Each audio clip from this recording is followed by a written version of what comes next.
32 साल है, लेकिन मेरा दिल हमेशा युवा रहता है और मेरी हाइट लगभग 5 फीट 3 इंच की ऊंचाई के साथ। जब मैं साड़ी पहनती हूँ तो जैसे सब कुछ ठहर जाता है। मेरी सुंदर रंगत पर जब सूरज की किरण पड़ती है तो लगता है मानो मैं एक चांदनी रात में घूम रही हूँ। अब बात करते हैं मेरे 22 साल के भतीजे की जो मेरा हो गया है। उसकी मासूमियत और उत्साह ने मेरे मन में एक हलचल सी मचा दी है। जब वो मेरी तरफ देखता है तो उसकी आंखों में वो खास चमक होती है, जैसे वो किसी खूबसूरत ख्वाब को देख रहा हो। कभी वो मुझसे कहता है, मौसी आज आप सच में बहुत सुंदर लग रही हैं। इसलिए मेरे पति कभी कभी दिन में ही मेरा पूजन कर देते हैं। हम शहर में रहते हैं क्योंकि मेरे पति सरकारी नौकरी करते हैं। मेरी एक बेटी भी है, इसलिए दूध की थैलियां भी बड़ी है। मैं अपने पति का आशीर्वाद समझकर रोज लेती थी। भले ही हमारी शादी को 9 साल हो चुके थे, लेकिन मेरे पति अभी तक मुझे अच्छा प्यार करते थे। वैसे आमतौर पर उसका का रंग काला ही होता है, लेकिन मैं बहुत साफ सफाई रखती थी और कभी कभार मेकअप भी कर लिया करती थी। पिछले महीने कुछ ऐसा हुआ जिसका हमें बिल्कुल अंदाजा नहीं था। शाम को मेरे पति साहिल घर आ रहे थे। उनके किसी दोस्त की बर्थडे पार्टी थी, इसीलिए दोस्तों ने उन्हें थोड़ी पिला दी थी और वह बाइक से घर लौट रहे नहा थे। आते वक्त उनका एक्सीडेंट हो गया। इस हादसे में उनके एक पैर में फ्रैक्चर हो गया और डॉक्टर ने कहा कि सही होने में कम से कम 6 से 9 महीने लगेंगे। यह सुनकर मेरा मन टूट गया। साहिल का दर्द भले ही शारीरिक था, लेकिन मेरे मन में एक गहरी चिंता का सागर उमड़ आया। जब मैंने उन्हें अस्पताल में देखा, उनकी आंखों में दर्द का साया था। मैंने तुरंत उनके पास जाकर उनका हाथ थाम लिया। इसी वजह से मेरी दीदी और मेरा भतीजा किन अभिषेक उन्हें संभालने के लिए आए थे।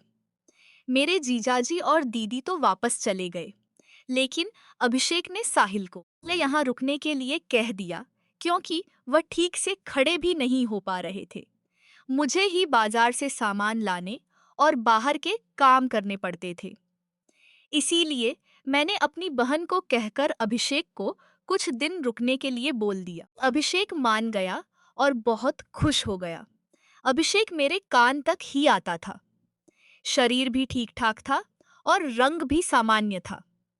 अभिषेक ज्यादा बिगड़े किस्म का लड़का नहीं लग रहा था और मैं भी खुश थी कि कोई तो आया जो मेरी मदद कर सके। आज अभिषेक मुझसे थोड़ा थोड़ा शर्मा रहा था क्योंकि वह शादी के बाद मुझसे पहली बार मिला था। कल रात को जब मैं साहिल को खाना खिला रही थी, तब अभिषेक भी हमारे पास बैठा था। फिर अभिषेक अपने कमरे में जाकर समय पर सो गया था। साहिल के चेहरे पर थोड़ी राहत थी, लेकिन वह अभी भी दर्द में था। तभी मेरी अंदर की भावनाएं बाहर निकल पड़ी। मैंने साहिल के पास बैठकर कहा, "किरी, वह भी क्या दिन थे जब आप रोजाना भूत मारा करते थे।" साहिल यह सुनकर मुस्कुराने लगे। "क्या हो गया मेरी रानी? नला, आज तो पूरी मजे में लग रही हो।" मैंने कहा, "नहीं जी, आपको तो मजाक लग रहा है और इधर मेरी बुरी हालत हो रखा है। सच बताओ तो इसने मेरा बुरा हाल कर किन दिया है।" मेरे पति बोले, "मैं तुम्हारा दर्द समझता हूँ दीपिका, मेरा भी बहुत मन करता है, लेकिन क्या करूँ, मैं तो ठीक से खड़ा भी नहीं हो सकता।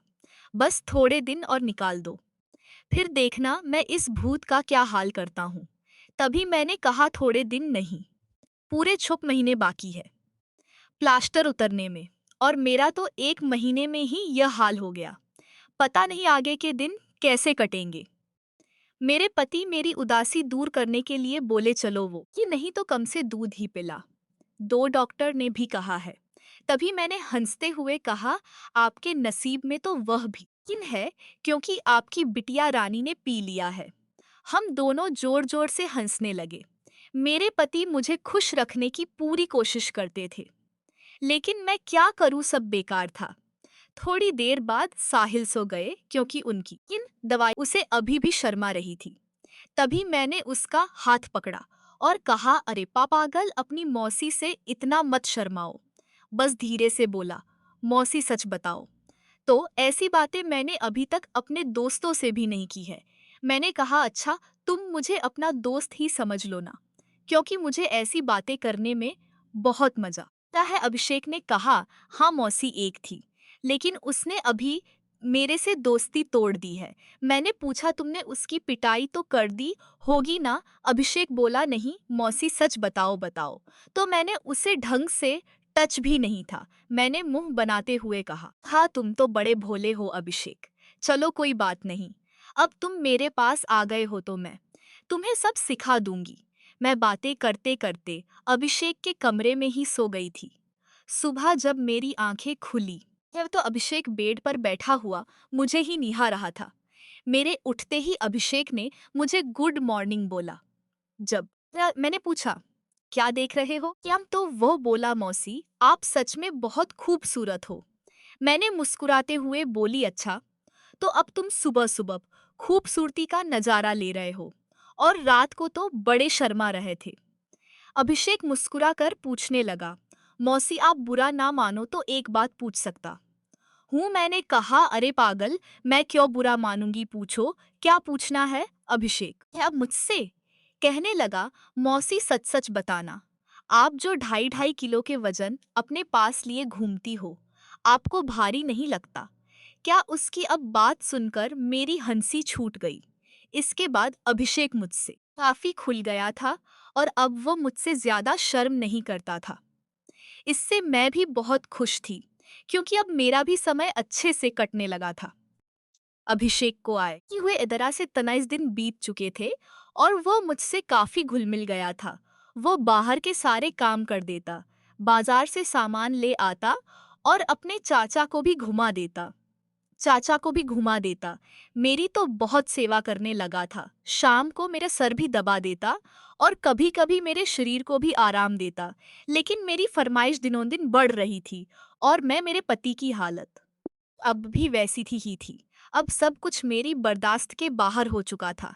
मैंने सोचा कि अब तो अभिषेक ही है जो मेरी हेल्प कर सकता है। वैसे मेरे पड़ोस में भी 3 लड़के रहते थे जो स्टडी करते थे। वे भी मुझे देखते थे।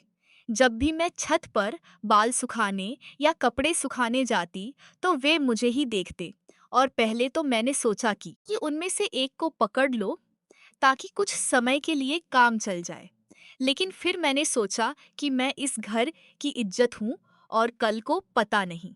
अभिषेक का मन भी कर रहा था, लेकिन मैं उसकी मौसी थी इसीलिए वह थोड़ा अनकंफर्ट फील कर रहा था। फिर मैंने उससे कहा, अरे इतना क्या शर्मा आ रहे हो, अब जल्दी से आओ और मेरी मदद करो। धीरे धीरे अभिषेक रसोई में आ गया और पास आकर खड़ा हो गया। वो मुझे देखता ही रह गया। तभी मैंने कहा, ऐसे क्या घूर रहे हो? क्या तुमने आज तक नहीं देखा? ये अभिषेक बोला, माँ कसम मौसी मैं आपको बता नहीं सकता कि मुझे कैसा लग रहा है। बहुत ही अच्छा है मौसी। मैंने कहा, तारीफें करना छोड़ो और यहाँ मेरी मदद करो। तभी अभिषेक बोला, मौसी मुझे नहीं आता कैसे करना है।